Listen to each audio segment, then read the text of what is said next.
तो आज हम बात करने वाले हैं मोटिवेशन पे।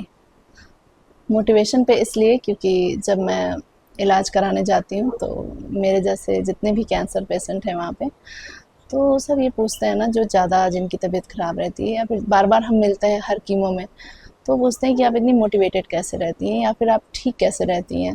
क्योंकि मैं हमेशा पॉज़िटिव फ़ील करती रहती हूँ, मतलब आदतन। तो वो पूछते हैं ना कि आप क्या करती हैं दिन भर? या फिर हमेशा से आप मतलब ऐसी ही रहीं, जबकि उनका क्या होता है कि वो जब से मैं मिल रही हूँ ना, बहुत सारे ऐसे लोग हैं जिनके 10-10 किलो 15-15 किलो वज़न कम हो गए हैं और बहुत वीक हो गए हैं। बट मेरा भी इस बार हीमोग्लोबिन 8 है, बट मैं फिर भी पॉजिटिव रहती हूँ और हमेशा अच्छा तो अच्छा ही सोचती रहती हूँ। ऐसा नहीं कि ऑल टाइम अच्छा ही सोचती हूँ, बहुत टाइम मेरा मतलब डाउन भी जाती हूँ, बहुत अप डाउन्स होते हैं। तो उनका था कि क्या करती हैं आप? तो मैं मुझे भी नहीं पता मैं क्या करती हूँ। तो मुझे तो खुद ही नहीं पता, पर मैं सोची कि मैं क्या करती हूँ ऐसा, ये तो मेरी आदत है। तो वही बात है, मैं ये मतलब थोड़ा-सा मुझे लगा कि ये सब में होनी चाहिए कि आदतन आप हमेशा अपने आप को ऐसी चीज़ों में ढाल लीजिए कि आपको कोई भी चीज़ परेशान करे ना, तो आप जल्दी से उससे बाहर निकल जाएँ। ऐसा नहीं कि आप परेशान नहीं होंगे, मैं परेशान नहीं होती, बहुत परेशान होते हैं, बट ऐसा ना कि मैं हमेशा उससे निकलने के बारे में सोचती हूँ कि जब भी कोई प्रॉब्लम आती है ना, तो उससे कैसे बाहर निकलूँ, ये मेरे दिमाग में चलने लगता है कि अच्छा ये प्रॉब्लम आ गई, अच्छा इसे कैसे ठीक करते हैं। तो ये ना बाई नेचर होता है। ये मतलब ऐसा होता है ना कि आप ऑल टाइम मोटिवेट नहीं हो सकते हो कि आप किसी को देखो या मोटिवेट हो जाओ। अचानक आप देखोगे, आप परेशान हो, आपको लगेगा कि यार कुछ देख लेते हैं, परेशान हैं, कुछ किसी से मोटिवेट हो जाते हैं या कोई आपको मोटिवेट कर जाए, कोई मिले, कोई ऐसा व्यक्ति जो आपको कुछ अच्छी बातें कर जाए, तो आप थोड़ी देर के लिए तो मोटिवेट हो जाओगे। बट ना आप लंबे समय तक उन बातों का असर नहीं होगा, क्योंकि आपका दुख चूँकि बड़ा है और आपको लंबे समय तक इसमें रहना है, तो आपको ज़रूरी है कि आपको ऑल टाइम तो कोई मोटिवेट नहीं कर सकता है। तो जैसे वो व्यक्ति अगर चला जाए या मतलब आपसे दूर हो जाए, या कुछ टाइम के लिए मोटिवेट हैं आप, बट एक टाइम के बाद वो मोटिवेशन ख़त्म हो जाती है, क्योंकि वो आदत में नहीं है। तो आप बार-बार उससे देखते हैं कि कहाँ से मोटिवेट हो जाऊँ, कहाँ से मोटिवेट हो जाऊँ। कभी वीडियोज़ देखते हैं, कभी ऐसे लोगों से मिलते हैं जिससे आप मोटिवेट हो सकें, बट इससे नहीं होता है। मोटिवेट आप थोड़ी देर के लिए होंगे, बट उस मोटिवेशन को अगर आप अपनी आदत में नहीं बनाएँगे, तो वो काम नहीं करती बहुत देर तक। लेकिन अगर एक बार आप उसको अपनी लाइफ़ में उतार लिए, अगर वो एक बार आपकी लाइफ़ में आदत बन गई ना वैसे रहने की या वैसे सोचने की, तो फिर आपको कोई भी प्रॉब्लम ना बहुत बड़ी नज़र नहीं आएगी। आपको लगेगा कि ठीक है, ये भी जीवन का एक हिस्सा है और इसको भी पार करना है। तो आप हमेशा उससे निकलने की कोशिश करेंगे। जैसे अभी मेरा है कि मैं बहुत बार मैं निराश होती हूँ, बहुत बार मेरे अंदर नेगेटिव थिंकिंग आती है।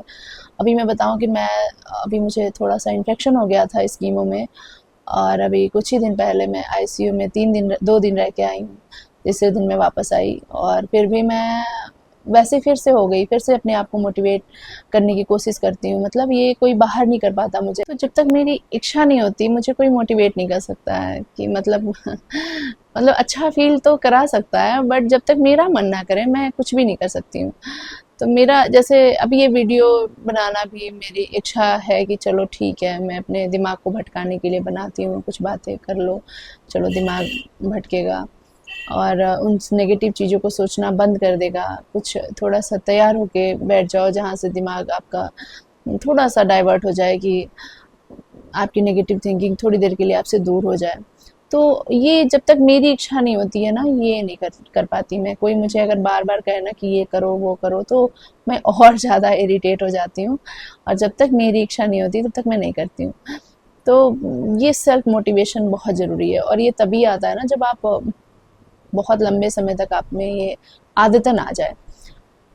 ये बहुत ज़रूरी है कि आप उसको आदत बना लीजिए, क्योंकि मैं बहुत पॉजिटिव लड़की रही हूँ शुरू से, तो इतनी बहुत सारी चीज़ें होती हैं इस दौरान, बहुत सारी चीज़ें हुई। मेरी 3-3 सर्जरी हो गई, कीमो चल रहा है और मैं लगातार 2 बार तो मैं इन्फेक्शन से एडमिट हो चुकी हूँ। बार-बार इतनी सारी परेशानियों को झेलने के बाद भी मैं बैठी हूँ और अगर ऐसी बात भी कर पा रही हूँ, तो इसका एक ही रीज़न है कि मैं अंदर से बहुत ही पॉजिटिव लड़की हूँ और मैं जानती हूँ मैं बहुत स्ट्रॉन्ग हूँ, मैं सारी चीज़ों से बाहर निकल जाऊँगी। ये अभी मैं इसलिए बोल रही हूँ क्योंकि अभी मैं वाक़ई में अंदर से मोटिवेटेड हूँ। ऐसा नहीं है कि ये फ्लक्चुएट नहीं होगा, बहुत फ्लक्चुएट होगा, क्योंकि मोटिवेशन और इमोशन ये सब ऐसी चीज़ें हैं ना जो फ्लक्चुएट होती रहती हैं। ये कंटिन्यूअसली आपके साथ एक जैसा नहीं रहेगा, ये बाय नेचर ही ऐसा है, इसका फ्लक्चुएशन बाय नेचर ही है। तो ये कैसे आपको मोटिवेट कर सकता है हमेशा? मतलब कोई और नहीं कर सकता, आप ही कर सकते हो। तो इसको आदत में लाइए। और मुझे लगा कि मुझे बताना चाहिए ये चीज़ थोड़ी-सी, कि मैं इस तरीके से रहती हूँ, तो जो भी जिस दौर से भी गुज़र रहा हो, तो मोटिवेशन के लिए किसी पे डिपेंड ना होना पड़े। खुद को खुद ही मोटिवेट करिए, खुद ही आप स्वयं को ठीक कर सकते हैं, कोई आपको ठीक नहीं कर सकता है। डॉक्टर इलाज कर सकता है, बट आप मेंटली जब तक स्ट्रॉन्ग नहीं होंगे, आप पॉजिटिव नहीं रहेंगे, आप चीज़ों से बाहर नहीं निकलना चाहेंगे, तो आपको कोई नहीं निकाल सकता है। आपकी नेगेटिव थिंकिंग हमेशा आपको नीचे लेके जाएगी, और आप हमेशा ओवरथिंक करेंगे, नेगेटिव सोचेंगे, तो आप और बीमार हो जाएँगे। तो इसलिए अच्छा है कि उससे बाहर निकलिए, खुश रहिए और ढूँढिए छोटी-छोटी चीज़ों में कि आपको, चलो ये चीज़ नहीं हुई तो ठीक है, अभी इससे बाहर निकलिए। प्रेज़ेंट सिचुएशन को एक्सेप्ट करके, प्रेज़ेंट सिचुएशन में जो अच्छा हो सकता है वो करिए, है ना?